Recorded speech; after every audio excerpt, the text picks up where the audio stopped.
I was 7 years old when the Second World War began in 1939. The first thing I remember is that Dad and a neighbour dug a big hole in the back garden to make an air raid shelter with a very strong roof to protect against the falling bombs. But the day after the big excavation, the hole was full of water, so that didn't work. So for the next few months, we gathered in the coal shed under the stairs at nights during air raids.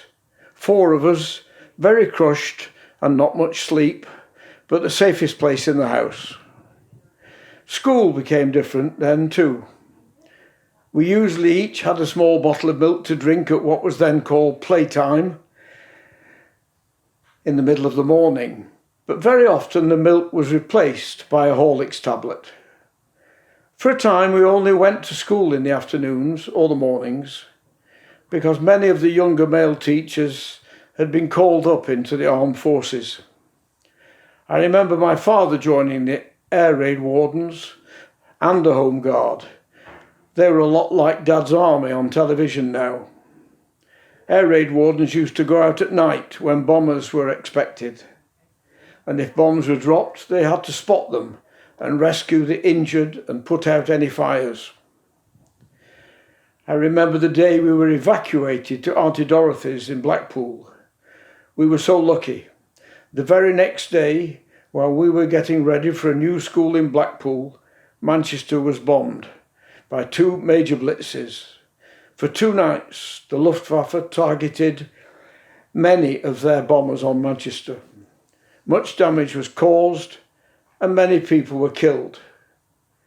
But the evacuation of the whole of Pendleton Girls' High School was not so fortunate. They were all evacuated, teachers and pupils all, to Accrington Grammar School. The town of Accrington was bombed on that very first night. Then Dad was called up to the Royal Air Force in 1940 and started his training in Blackpool. We could be together and were happy and busy. We saw Dad most weekends when he spent most of his spare time working on an allotment, growing vegetables to supplement the meagre rations to which everyone was entitled. Everything was rationed: butter, milk, cheese, bread, flour, meat, jam, clothes, petrol, sugar and sweets. I'm sure that, like most parents, my mother often went without food so that my brother and I could benefit. In fact, rationing lasted for 10 years, from 1941 to 1951. It was only 6 years after the end of the war before rationing was ended.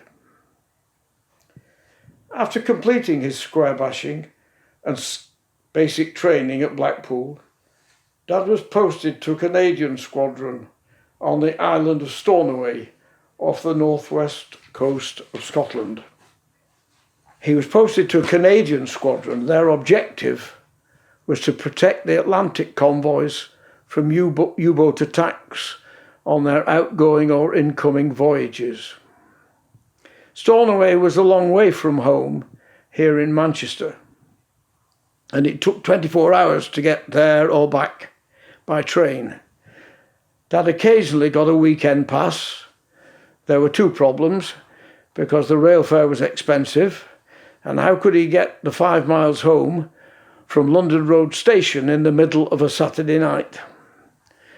By this time, I was 11 years old, so the solution was that I rode the bike into Manchester early on Saturday evening and lock it to the station approach railings, and then come home on the bus. Dad would arrive during the night and, using a duplicate key, collected the bike and rode home. Dad had left on his return journey before we got up on the Sunday morning.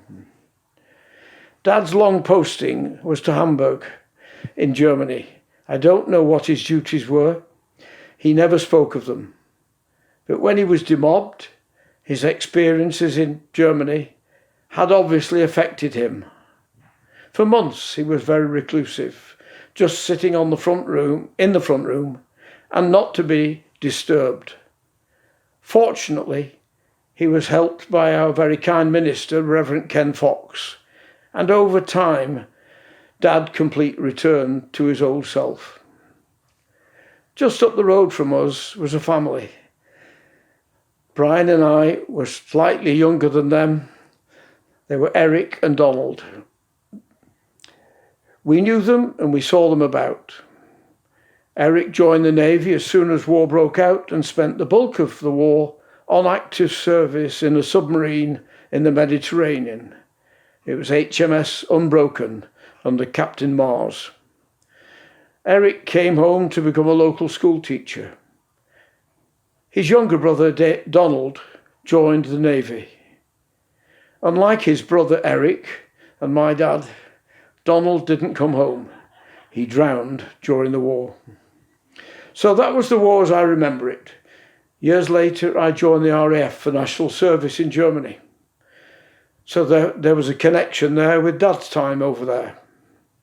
On being commissioned after rigorous training on the Isle of Man, it was one of the very few occasions when Dad said he was proud of me.